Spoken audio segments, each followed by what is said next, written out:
PART I CHAPTER I of Crime and Punishment Recording by Expatriate in Bangor, Maine.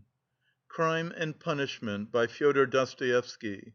Translated by Constance Garnett, 1861-1946. Part I, Chapter I. On an exceptionally hot evening early in July, a young man came out of the garret in which he lodged in S Place and walked slowly as though in hesitation towards K Bridge. He had successfully avoided meeting his landlady on the staircase. His garret was under the roof of a high 5-storied house, and was more like a cupboard than a room. The landlady, who provided him with garret, dinners, and attendance, lived on the floor below, and every time he went out he was obliged to pass her kitchen, the door of which invariably stood open. And each time he passed the young man had a sick, frightened feeling, which made him scowl and feel ashamed. He was hopelessly in debt to his landlady, and was afraid of meeting her. This was not because he was cowardly and abject, quite the contrary, but for some time past he had been in an overstrained, irritable condition, verging on hypochondria. He had become so completely absorbed in himself and isolated from his fellows that he dreaded meeting, not only his landlady, but anyone at all. He was crushed by poverty, but the anxieties of his position had of late ceased to weigh upon him. He had given up attending to matters of practical importance; he had lost all desire to do so. Nothing that any landlady could do had a real terror for him. But to be stopped on the stairs, to be forced to listen to her trivial, irrelevant gossip, to pestering demands for payment, threats and complaints, and to rack his brains for excuses, to prevaricate, to lie, no, rather than that, he would creep down the stairs like a cat and slip out unseen.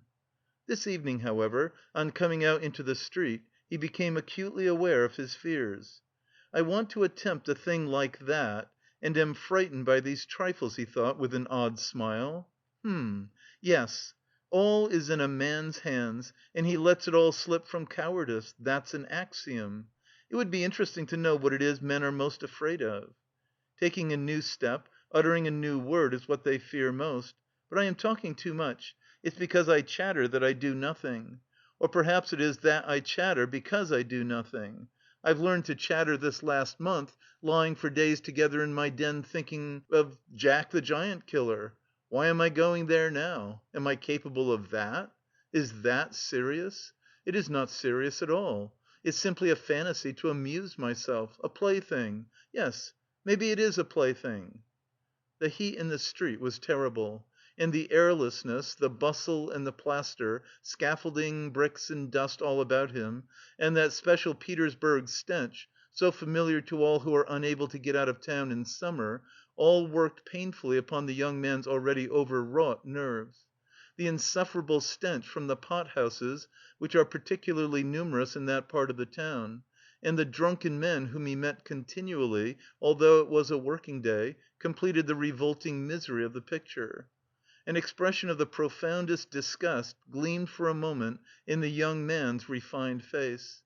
He was, by the way, exceptionally handsome, above the average in height, slim, well built, with beautiful dark eyes and dark brown hair.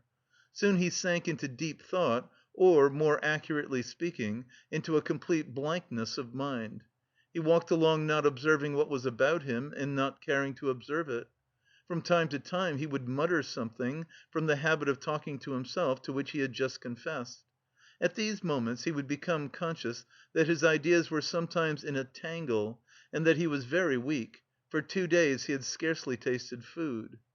He was so badly dressed that even a man accustomed to shabbiness would have been ashamed to be seen in the street in such rags. In that quarter of the town, however, scarcely any shortcoming in dress would have created surprise.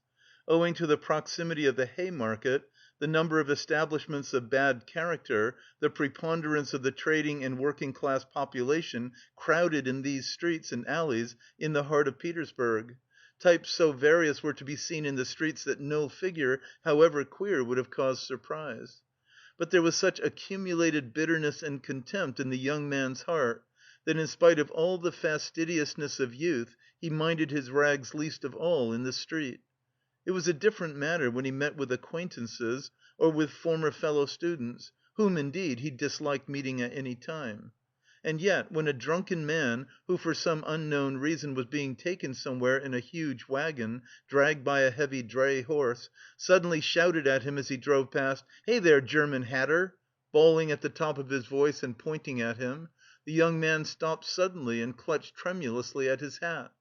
It was a tall round hat from Zimmerman's, but completely worn out, rusty with age, all torn and bespattered, brimless and bent on one side in a most unseemly fashion. Not shame, however, but quite another feeling akin to terror had overtaken him. "I knew it," he muttered in confusion. "I thought so. That's the worst of all. Why, a stupid thing like this, the most trivial detail might spoil the whole plan. Yes, my hat is too noticeable. It looks absurd and that makes it noticeable. With my rags I ought to wear a cap, any sort of old pancake, but not this grotesque thing. Nobody wears such a hat, it would be noticed a mile off, it would be remembered. What matters is that people would remember it, and that would give them a clue. For this business one should be as little conspicuous as possible. Trifles, trifles are what matter. Why, it's just such trifles that always ruin everything." He had not far to go; he knew indeed how many steps it was from the gate of his lodging house: exactly 730. He had counted them once when he had been lost in dreams. At the time he had put no faith in those dreams, and was only tantalising himself by their hideous but daring recklessness. Now a month later he had begun to look upon them differently, and in spite of the monologues in which he jeered at his own impotence and indecision, he had involuntarily come to regard this hideous dream as an exploit to be attempted, although he still did not realise this himself. He was positively going now for a rehearsal of his project, and at every step his excitement grew more and more violent.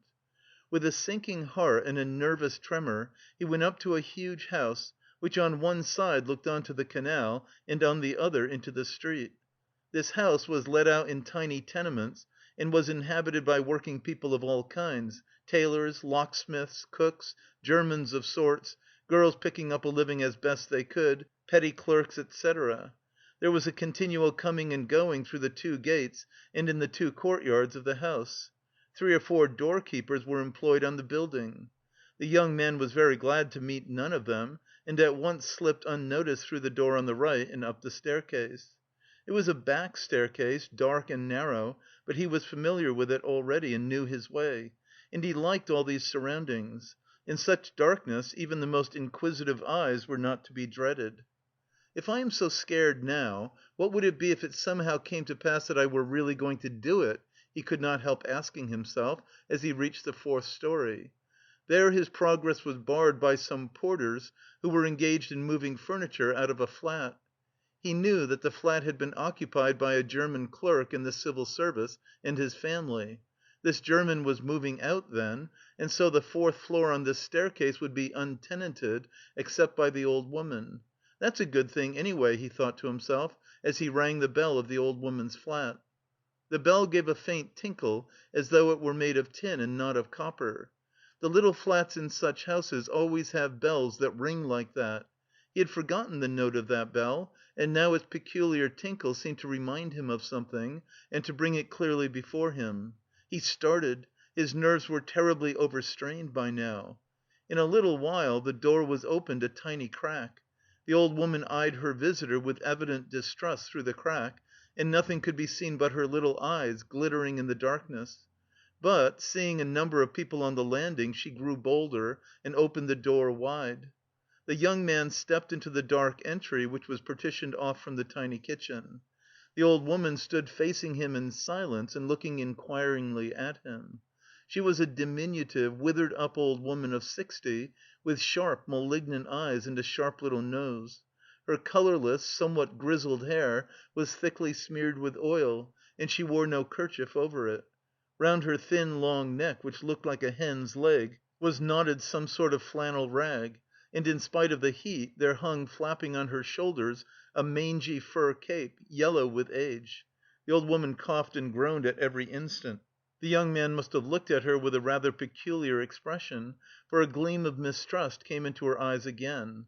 "Raskolnikov, a student. I came here a month ago," the young man made haste to mutter, with a half bow, remembering that he ought to be more polite.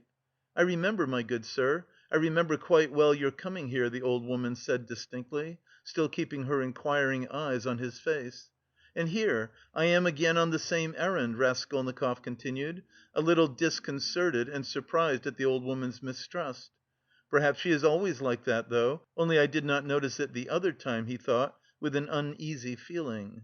The old woman paused as though hesitating, then stepped on one side and pointing to the door of the room, she said, letting her visitor pass in front of her, "Step in, my good sir." The little room into which the young man walked, with yellow paper on the walls, geraniums and muslin curtains in the windows, was brightly lighted up at that moment by the setting sun. "So the sun will shine like this then, too," flashed as it were by chance through Raskolnikov's mind, and with a rapid glance he scanned everything in the room, trying as far as possible to notice and remember its arrangement. But there was nothing special in the room. The furniture, all very old and of yellow wood, consisted of a sofa with a huge bent wooden back, an oval table in front of the sofa, a dressing table with a looking glass fixed on it between the windows, chairs along the walls, and two or three halfpenny prints in yellow frames, representing German damsels with birds in their hands that was all. In the corner a light was burning before a small ikon. Everything was very clean. The floor and the furniture were brightly polished, everything shone. "Lizaveta's work," thought the young man. There was not a speck of dust to be seen in the whole flat. "It's in the houses of spiteful old widows that one finds such cleanliness," Raskolnikov thought again, and he stole a curious glance at the cotton curtain over the door leading into another tiny room, in which stood the old woman's bed and chest of drawers, and into which he had never looked before. These two rooms made up the whole flat. "What do you want?" the old woman said severely, coming into the room and, as before, standing in front of him so as to look him straight in the face. "I brought something to pawn here," and he drew out of his pocket an old‐fashioned flat silver watch, on the back of which was engraved a globe. The chain was of steel. "But the time is up for your last pledge. The month was up the day before yesterday." "I will bring you the interest for another month. Wait a little." "But that's for me to do as I please, my good sir, to wait or to sell your pledge at once." "How much will you give me for the watch, Alyona Ivanovna?" "You come with such trifles, my good sir. It's scarcely worth anything. I gave you 2 roubles last time for your ring, and one could buy it quite new at a jeweller's for 1 rouble and a half." "Give me 4 roubles for it. I shall redeem it, it was my father's. I shall be getting some money soon." "A rouble and a half, and interest in advance if you like." "A rouble and a half!" cried the young man. "Please yourself," and the old woman handed him back the watch. The young man took it and was so angry that he was on the point of going away, but checked himself at once, remembering that there was nowhere else he could go, and that he had had another object also in coming. "Hand it over," he said roughly. The old woman fumbled in her pocket for her keys, and disappeared behind the curtain into the other room. The young man, left standing alone in the middle of the room, listened inquisitively, thinking. He could hear her unlocking the chest of drawers. "It must be the top drawer," he reflected. "So she carries the keys in a pocket on the right. All in one bunch on a steel ring. And there's one key there, 3 times as big as all the others, with deep notches. That can't be the key of the chest of drawers. Then there must be some other chest or strong box. That's worth knowing. Strong boxes always have keys like that. But how degrading it all is!" The old woman came back. "Here, sir, as we say, 10 kopecks the rouble a month, so I must take 15 kopecks from a rouble and a half for the month in advance. But for the 2 roubles I lent you before, you owe me now 20 kopecks on the same reckoning in advance. That makes 35 kopecks altogether. So I must give you a rouble and 15 kopecks for the watch. Here it is." "What? Only a rouble and 15 kopecks now?" "Just so." The young man did not dispute it and took the money. He looked at the old woman and was in no hurry to get away, as though there was still something he wanted to say or to do, but he did not himself quite know what. "I may be bringing you something else in a day or two, Alyona Ivanovna. A valuable thing, silver, a cigarette box, as soon as I get it back from a friend," he broke off in confusion. "Well, we will talk about it then, sir." Good bye. Are you always at home alone? Your sister is not here with you?" He asked her this as casually as possible as he went out into the passage. "What business is she of yours, my good sir?" "Oh, nothing particular. I simply asked. You are too quick. Good day, Alyona Ivanovna." Raskolnikov went out in complete confusion. This confusion became more and more intense. As he went down the stairs he even stopped short 2 or 3 times, as though suddenly struck by some thought. When he was in the street he cried out: "Oh, God! How loathsome it all is! And can I possibly... No, it's nonsense, it's rubbish," he added resolutely. "And how could such an atrocious thing come into my head? What filthy things my heart is capable of! Yes, filthy above all, disgusting, loathsome, loathsome! And for a whole month I've been..." But no words, no exclamations could express his agitation. The feeling of intense repulsion, which had begun to oppress and torture his heart while he was on his way to the old woman, had by now reached such a pitch and had taken such a definite form that he did not know what to do with himself to escape from his wretchedness. He walked along the pavement like a drunken man, regardless of the passers by, and jostling against them, and only came to his senses when he was in the next street. Looking round, he noticed that he was standing close to a tavern which was entered by steps leading from the pavement to the basement. At that instant 2 drunken men came out at the door, and abusing and supporting one another, they mounted the steps. Without stopping to think, Raskolnikov went down the steps at once. Till that moment he had never been into a tavern, but now he felt giddy and was tormented by a burning thirst. He longed for a drink of cold beer, and attributed his sudden weakness to the want of food. He sat down at a sticky little table in a dark and dirty corner, ordered some beer, and eagerly drank off the first glassful. At once he felt easier, and his thoughts became clear. "All that's nonsense," he said hopefully, "and there is nothing in it all to worry about. It's simply physical derangement. Just a glass of beer, a piece of dry bread, and in one moment the brain is stronger, the mind is clearer, and the will is firm. Phew! How utterly petty it all is!" But in spite of this scornful reflection, he was by now looking cheerful, as though he were suddenly set free from a terrible burden, and he gazed around in a friendly way at the people in the room, but even at that moment he had a dim foreboding that this happier frame of mind was also not normal. There were few people at the time in the tavern.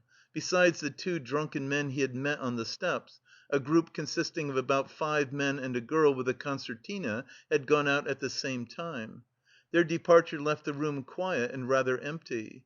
The persons still in the tavern were a man who appeared to be an artisan, drunk, but not extremely so, sitting before a pot of beer, and his companion, a huge stout man with a grey beard, in a short full skirted coat. He was very drunk, and had dropped asleep on the bench. Every now and then he began, as though in his sleep, cracking his fingers, with his arms wide apart, and the upper part of his body bounding about on the bench, while he hummed some meaningless refrain, trying to recall some such lines as these: "His wife a year he fondly loved, his wife a year he fondly loved," or suddenly waking up again, "walking along the crowded row, he met the one he used to know." But no one shared his enjoyment. His silent companion looked with positive hostility and mistrust at all these manifestations. There was another man in the room who looked somewhat like a retired government clerk. He was sitting apart, now and then sipping from his pot and looking round at the company. He, too, appeared to be in some agitation. End of Part 1, Chapter 1, recording by Expatriate in Bangor, Maine.